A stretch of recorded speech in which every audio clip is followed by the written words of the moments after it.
We covered accessing profiles in another video, so if you want to watch that one first, check in the description for a link. To create a new profile, click the Create New Profile button and the Create New Profile dialog box will appear. Choose a name for your profile and then choose your profile type. A standard profile can be used directly in Scribe, whereas a template profile is mainly used for sharing profiles between accounts. If you need help or more information on setting up shared profiles, contact us at scribesupport@apex-mt.com. The clone option allows you to copy an existing profile and will copy that profile's properties, including its type. Once you're happy with your selection, click Create Profile and your profile will be generated. It may take a minute or two for the process to complete, so please be patient. Once finished, you can navigate through the different tabs to set up the profile as required. I will give a brief overview of what the tabs are here, but again, if you need help, just contact our support desk. Measurement types. Here you can create sets of rules for how you want rooms to be measured. Area types. Here you can create the areas you want to use in your area calculations.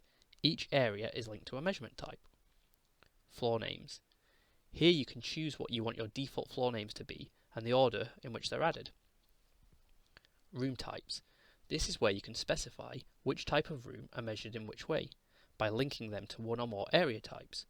You can also add the room names that you want to appear in your room list, and can set out how each room type is displayed by default in the preview.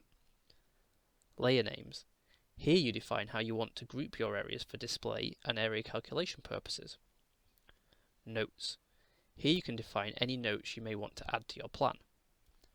Logo and watermark. Here you can upload custom logos and watermarks to be used on your plan export. Objects. These relate to our form designer module and will be covered in another video. Bills and reporting. This tab relates to the sharing of templates and will also be explained in another video. Global settings. Here you can set general settings and rules for your profile, such as the modes available, what should be included in the preview by default, the unit of measurement you want to use, and how rooms are shown prior to being named. You can come back to your profile at any time and make changes, but be aware that most changes will not affect existing plans, only new ones.